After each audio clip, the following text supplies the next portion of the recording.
Hello friends, welcome back to my channel. मैं हूं साजिदा नफीस और आप देख रहे हैं गॉडीज क्रिएट चैनल। खुदावंद के ज़िंदा जलाली और बाबरकत नाम है आपका मेरा दिली सलाम।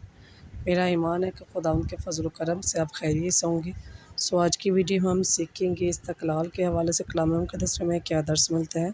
इस वीडियो को अंत तक ज़रूर देखिएगा और अगर आपको मेरी वीडियो अच्छी लगे तो लाइक और सब्सक्राइब ज़रूर कीजिएगा ताकि आपको मेरी नेक्स्ट आने वाली वीडियो सबसे पहले मिल सके और आप अपने ईमान को खुदावंद पर और ज़्यादा मजबूत और पुख्ता कर सकें। सो चलिए चल कर शुरू करते हैं अपनी वीडियो को और सीखते हैं कि इस्तक़लाल के हवाले से कलाम मुक़द्दस में क्या दर्स मिलता है। बाप और बेटे और रूह कुद्दस के नाम आमीन। अफीसियों के नाम पौलुस रसूल का ख़त, उसका 6 बाब, उसकी 10 आयत से लेकर 18 आयत तक।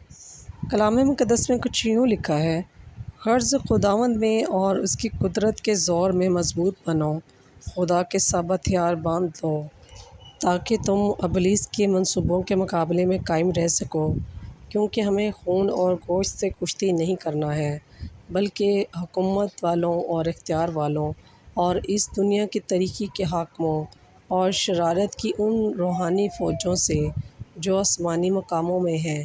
इस वास्ते खुदा के सब हथियार बांध लो कि बुरे दिन में मुकाबला कर सको और सब कामों को अंजाम देकर कायम रह सको।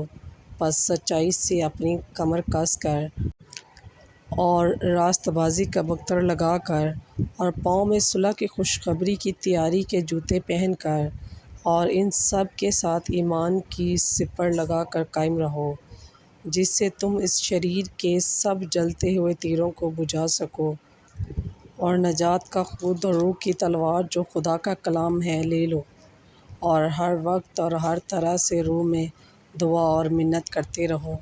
इसी गर्ज से जागते रहो कि सब मुक़द्दसों के वास्ते बिला नागा दुआ किया करो। बस पाक कलाम के पढ़े और सुने जाने पर खुदावंद की ख़ास बरकत हो, खुदावंद का शुक्र हो। बस मेरे अज़ीज़ों, हमें भी ज़रूरत है कि हम खुदा के कलाम को इस कदर अपने दिल और दिमाग में बांध के रखें ताकि हम तमाम शैतानी क़ुव्वतों का अच्छे से मुकाबला कर सकें। खुदावंद इस कलाम के वसीला से आपको और मुझे ढेर बरकत से नवाज़े। मिलते हैं किसी और नए टॉपिक के साथ और सीखेंगे कि कलाम मुक़द्दस में और क्या क्या इरशादात फरमाए गए हैं। तब तक अपना और अपने प्यार का बहुत सारा ख्याल रखिएगा। टिल देन, खुदा हाफिज़।